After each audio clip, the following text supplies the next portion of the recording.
Hello, and welcome to the second episode of Genesis Moments with Don, where I make approximately 5-minute teaching videos on God's creation. Today's focus is on Romans 1, verses 19 and 20. Here, God tells us through Paul that we have no excuse for being atheists. It states, "For what can be known about God is plain to them, because God has shown it to them. For his invisible attributes, namely his eternal power and divine nature, have been clearly perceived ever since the creation of the world in the things that have been made, so they are without excuse." So if you're wondering why I'm talking about Romans on a program entitled Genesis Moments with Don, consider verse 20 for the reason we have no excuse for not believing in God.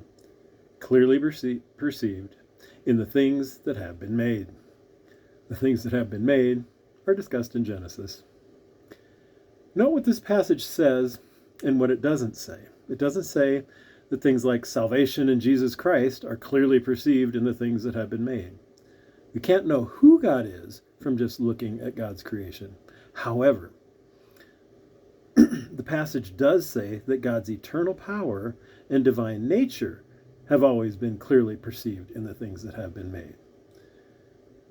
For years, I have designed things for a living.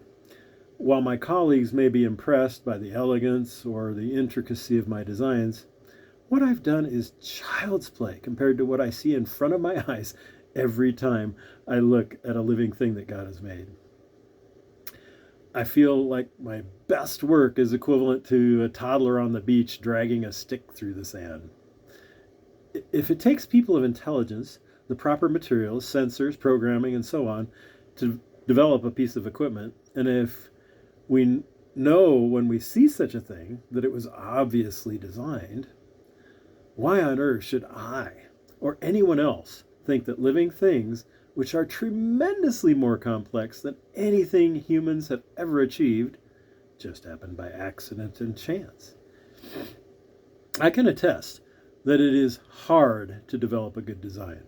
Lots of pieces must fit together and work together just right, or the whole thing fails to function. No one piece is of any advantage at all to the function of the equipment until many other pieces are optimally designed and placed in the proper relationship to the others, or else the design is useless. This proper placement is planned with forethought involved before any of the pieces are designed. We can multiply this problem to unfathomable levels when dealing with living things. There are so many individual systems within a single living creature, and the components of each system are completely useless until all the components are in place and functioning. All the elements are there. It's absolutely impossible for undirected, random changes to result in a functioning design, because virtually every random change to a design will compromise it and reduce its functionality. And if it's random from the very beginning, you're not even starting with a functioning design. So if you think undirected, random changes can create amazing designs, you've probably never engineered a design. If you believe such things, feel free to send me like $1 million for some beautiful oceanfront property in Nebraska. If you enjoy content like this, please share this with others so the word can get out. You can also like, subscribe, leave comments, or even support me monetarily. Thank you for watching. Come back again for another episode.